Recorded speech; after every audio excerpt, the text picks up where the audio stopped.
Hello, hello, everyone. It's Devorah Steinberg on the Wise Woman Path. I am so excited. Tomorrow's Thanksgiving. We are going to kick off the holiday season for you with Sharon Plover, my colleague and friend, who is a stress management expert. And we are going to just jump right in here with all the funky technology stuff that's happening. We keep freezing, but let's see if we can get our broadcast going so that you get value here to get your stress management needs met. If you are watching and you have any comments or you have any questions, we can see them live while we are broadcasting. If you are watching on the replay, then welcome. You are here with us and we are here with you, and we are both here to serve you on the Wise Woman Path, and Sharon Plover is here for you today. So any of you, raise your hand if you are someone who feels any kind of stress about the holidays. Is there anyone who is watching who is not raising their hand? There is something mind, body, spirit, personal, interpersonal that is going on for you regarding holidays. There can be joy, pleasure, challenge, stress, all of it mixed up. So Sharon, welcome. Thank you. Nice to be here. Thanks for having me. So happy to have you here. So let's begin with you telling us a little bit about your business and your background and who you are and what you do. And then we will dive into what is stress, why do we feel stress, and even most importantly, what can we do about it? So let me give you a moment to just introduce yourself and let us know about your approach and expertise and what you offer. Great. Thank you. So I have lived the past an extremely stressful life. I'll sum it up. We've been through the childhood abuse like many people. My child died, moved a number of times, all the extremely stressful things, and then the holidays on top of it. Very stressful, trying to smile. And I see this around me all of the time, not just holidays, but all of the time. The holidays seem to compound that, though. And as people are getting ready to gather with family members who they may love or not love quite so much, that's when the stress begins. So here I am. Tomorrow's our Thanksgiving, and I'm looking forward to it. A stress-free day, I assure you.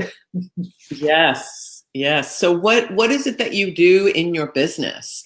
You said a little bit about some of the stresses you've been through that drew you to want to help and teach and guide and coach others. What is it that you do? And then we'll jump into what is stress and why do we feel it? So all the stress in the world is caused by our thoughts. Nothing else creates the stress other than the line of thinking that we've got going on. And once I understood that and applied that in my own life, slowed down, began to question if what I'm even thinking is true, if it really is true, then I was able to look at things differently. I was also able to unearth all those underlying unconscious beliefs that I created throughout my life as a result of the thoughts that I was thinking, and I began to let those go. They're not true. They simply weren't true. And once I realized that and kept applying that and applying that and applying that to everything, I now have predominantly peaceful thoughts. So you personally have done for yourself what you now teach and guide and coach others to do. 1,000%. I literally walk the talk. I believe that's very, very important. How can I share with you and facilitate and guide you on something unless I have firsthand experience with it? I agree. Yes, absolutely. So tell us a little bit about what is stress and why we feel it. You know, we are mammals with, deep biological and neurological histories. And there is, some adaptive reason for us to have this, or there was. And, here we are in 2018 going into 2019, and we are facing a very modern world with some very ancient neurological and physiological functions going on for us. Yes, indeed we are. And everybody likes to make their New Year's resolution. What I'm about to share could become the only resolution you need. Everybody's looking for peaceful thoughts, and they go about it in a variety of ways that generally doesn't work for them. Stress is the body's physical reaction to literally the unquestioned thoughts that we have. We're so believing the things that we've heard for years. Just give a brief example. We all heard a lot of what I call one-liners when we were growing up. An example, children should be seen and not heard. Many from my generation heard that growing up. That had the potential to create in that young child a belief about themselves that they were unimportant, or that they didn't matter, or that they should be invisible. And that established a pattern in their life that carried on into their adulthood. And it's so buried, people don't even know to begin to look for those kinds of things. So let's say tomorrow, many people getting together for the Thanksgiving holiday in the United States, certainly, and maybe your brother's coming along who has mercilessly given you verbal abuse all of your life, and you're dreading tomorrow because you're having this thought, my brother is going to make my life miserable tomorrow. You're not even there yet, and you've already got this unquestioned thought going on, and you're dreading going, and it's you doing it to yourself. It's what we do to ourselves. Now, if we stopped and questioned that, my brother is going to make my life miserable, and ask ourselves, is that absolutely true? Can I know that to be 100% true? It's a yes or no answer. And my experience has been, no, I can't 100% know, but what I'm thinking is going to be the reality tomorrow. So then I check in and I say, okay, how am I reacting? What's happening when I'm believing this? Well, my whole body has contracted. Shoulders, I feel the pain in my chest, the knot in my stomach, my scalp is tightened. So now I'm this contracted being the day before Thanksgiving. I've already put the wall up between my brother and I, and maybe other family members. I've shut down. I'm already calling him names. I've now become the victim in this, and he's become the perpetrator, and I haven't even got to the table yet, right? So now I can step back. Now I see I've got all this going on. And I could say, wow, who would I be? Who am I without this thought? And I could see I'm a woman looking forward to Thanksgiving. I'm looking forward to the family time, to the great food, to the conversations. I'm actually even looking forward to seeing my brother now, because I'm present for myself. I understand it's me doing it to me. So that kind of thinking, excuse me for interrupting, is something that I call with my clients awfulizing. Yes. Or I also will say, don't worry about the snow in July. Like right in this moment, there is nothing happening but the thought and the projection. Absolutely. And now you're having the complete stress response, not only the spiraling thoughts, but in your body. So you're already there when there's been no trigger but the anticipatory thoughts. And we're doing that. Why? I mean, it's a habit, but what is the somewhat adaptive or hoping to be adaptive reason why we do that to ourselves? Why do we have past experience? We have these flashbacks of the past that we drag into the present moment. Fear, everybody talks about fear. And fear is simply the emotion that we feel when we're projecting into the future a terrible outcome. And if we pay attention to when we're feeling afraid or these fearful thoughts going on or feelings, and say, wow, what was I just doing there? And again, we've created a story in our head about something that hasn't happened, and we're envisioning this awful outcome. It is just as easy to create happiness by projecting a great outcome. Just as easy, but we're so accustomed to visualizing something negative because we're basing it on the past. When we learn to leave the past where it is, it's already done. And if we keep reviving it and arguing with it, it shouldn't have happened, we're just arguing with reality. It's already done. How do I know it should have happened? Because it did. It did. And to argue with that is just going to keep me stressed out in this fearful state, because again, I'm imagining the same thing's going to keep happening over and over. If I flick that switch in my brain and I anticipate a wonderful day, what do you think the result's going to be?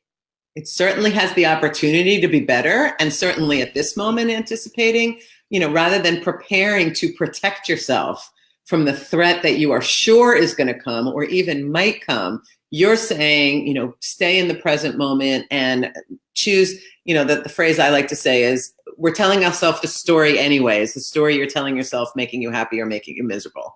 So, be aware of the story and then choose the one. But there is some desire to protect ourselves when we do that, would you say? It is, and really, it's to protect ourselves from ourselves. Again, I can't emphasize enough, we are the ones who's got the story going, not my brother, not my mother, not anybody else at the table. I am doing it to me. And to take that a step farther, if I'm anticipating my brother is going to make my life miserable, let me turn that around to myself. I'm going to make me miserable tomorrow with the thoughts that I'm thinking, with this anticipation I'm building up. So you're talking about you are actually being aware that you are actually in control and making the choices that you can make. Absolutely. Yes. And I could turn that around again, Devorah. I can now say, my brother's going to make me miserable tomorrow. I'm going to make my brother miserable tomorrow. I'm already, how could that be true? I'm already planning on going there defensively. With this wall up between us, I'm not going to give him an opportunity. So by me being miserable to him, I have the potential to make him miserable and unhappy tomorrow. Even in my thoughts, I'm already planning the attack against him. So I'm making him miserable. Who's doing it again? So you're front loading the possibility to make that what we call the self-fulfilling prophecy. Absolutely. It's kind of defensive structure and preparation to try to protect yourself from what you not only think might happen, but you are sure is going to happen. You're now creating much more chance that it will. Absolutely. And now I can take that to one more turnaround from the original thought, my brother's going to make me miserable, and make it the opposite. My brother isn't going to make me miserable. He hasn't done anything so far, right? It's all been me. So it comes back again. Anytime I'm suffering, there's three businesses that I'm aware of. There's my business, and there's your business, and there's the divine's business. And I found the only time I suffer is when I'm in somebody else's business, whether it's in my mind or directly. Love that. Every time, and if people stop and think about that, about all the times they're upset, we look at people and we judge and we think, oh, they shouldn't wear that. Whose business is it what they wear, how they act, what they do? None of us like to be told, right? So that's beautiful. Your business, others' business, and the divine's business. Stay in the vector that's the third, that's you. So what can we do with your expert advice as we're going? I mean, you just beautifully broke down the thought process, but let's say we're at Thanksgiving or other holidays that are coming up in the next month or so. What can we do to help with the stress when it arises? Because let's assume that it will. Those are the old patterns. Right. And people generally don't have the presence of mind initially to start questioning what they're believing. So some immediate things you can do if you're feeling the blood rising, etc. You can look around the room that you're in and find one object to give your attention to and admire it. Take in every detail of it. If it's a beautiful picture, take in the colors. Maybe it's got some flowers in it. Notice the shape, the kind. And that's so simple. What that will do is take you out of that thought that's upsetting you into a different focus. That's one thing that you could do. You could also just do some deep breathing in the moment. When we become stressed out, we're very shallow in our breath. It doesn't really go below the chest area. Take in some quiet, deep breathing. Let it go all the way down into your stomach. Feel it. Pay attention to it. Just 3, 4, 5 breaths will begin to calm you down in a moment and bring you back to yourself. Yes. That's an amazingly helpful task or tip that you're giving there. And just to share with the audience, we had like a little technology glitch as we were starting our broadcast. And I said to you, okay, we're prepping to talk about stress, and I could feel it going in my body. And I did exactly that, Sharon. while we had that 2 minutes, we were a little late starting. The technology didn't want to participate.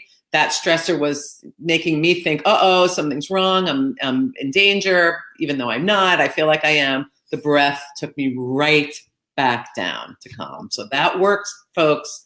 It's one of those things you hear a lot, but you actually have to do it. Yeah, definitely. We think we're in control when things are going our way. However, we're never in control. We can't stop the sun from shining, the toaster from breaking, the car from having a flat tire. And we let all of those things disturb us, but we really have no control over anything. And when things aren't going our way, we say, oh, it's out of control. We never had it to begin with. Another fun little thing that you can do to alleviate stress is what I call play the alphabet game. And it's taking every letter of the alphabet and find an attractive word to apply to yourself.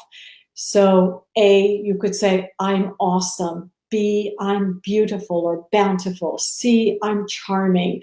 You get the drift here until you go all the way through the alphabet, and it becomes a fun game you can play with yourself in any moment, stressed or not stressed. It's an uplifting technique, works every single time. And so you can just silently sit there and distract from everything going around and be building yourself up, having a fun game. So you just gave 3 really amazing tips to use. So for all our viewers, we want to review that. One is seeing something and really looking at and appreciating and diving deep into what it is that you're looking at. Another is deep breaths. And the third is, I love the alphabet game. That one I've never heard of before. And it does not only serve as a distraction, but it's going to change the way your thinking is. And thus the feedback loop to the body is going to be very different when you're focusing on all these alphabetical positives. Absolutely. The body dynamic absolutely changes. It relaxes. Your breathing is back to normal. And you feel good about everything around you because you've refocused on yourself. You're back in your own business, essentially, is what it is. Oh, I love that. Just keep that in mind. Back into your own business is where you belong. Absolutely. So any final comments or encouragements for people watching, and then also let the viewers know, as this broadcast will be live on my Facebook page, but this is what you do for your work in stress management coaching. So final tips, and then how can folks get in touch with you? So a final tip would be, it is possible to have peaceful thoughts most of the time. You're in charge of that. And it's not necessarily easy to do. It is doable if you're willing to do it. And an opportunity is there for everybody. You have to be ready, willing, and able. And I facilitate people in my Blueprint for Stress Release program. You can go out to that website, blueprintforstressrelease.com. You can find me on Facebook, or you can call me, and my cell phone number is 239-464-4433, and I'd be happy to talk with you. So people can find you because this is something that can be learned. There's patterns that need to be unlearned. And like with any practice, this can be learned. And as you said, with a New Year's resolution or a commitment every day, what could be a better gift? What could be more important than giving yourself the gift of peaceful thoughts and a peaceful mind? And as a result, a peaceful life. Absolutely. Right? We are here on the Wise Woman Path to serve you on your path towards love and spiritual connection. And Sharon is here to serve you to manage your stress. And all of us at times need help. And Sharon and I need help at times. Yes. We're here in the gift of service. And we're very thankful, as Thanksgiving is coming, that we get blessed. We have been blessed to find work in the world that allows us to be of service. So we hope that this was helpful for you. If you're watching on the replay, please leave comments or questions. Let us know what it is about stress or about the challenges on your life journey that you feel like you could use some help with. Nobody goes through this life completely alone, getting through the bumps and the hills and valleys that we all face. So So in closing, thank you so much, Sharon, for being here. And we are very happy to serve and to give you gifts of learning and support and guidance in preparation for our American Thanksgiving 2018 and on every day. Absolutely. Thank you very much. See you again. Take care, everyone. This is Devorah Steinberg on the Wise Woman Path. Blessings to you. And may you go into this Thanksgiving holiday with gratitude in your heart. And as much as the food and the gatherings and the traditions are really deeply embedded in ourselves, let's not forget that it really is an opportunity to do our gratitude practice, which is an amazing stress reliever in and of itself. So that's a conversation for another time, a gratitude journal and a gratitude practice. So we will follow up with that on a future Facebook Live. So blessings to you, Sharon, and to everyone, and thank you for being here, and we'll see you very soon. Okay, bye. Bye-bye.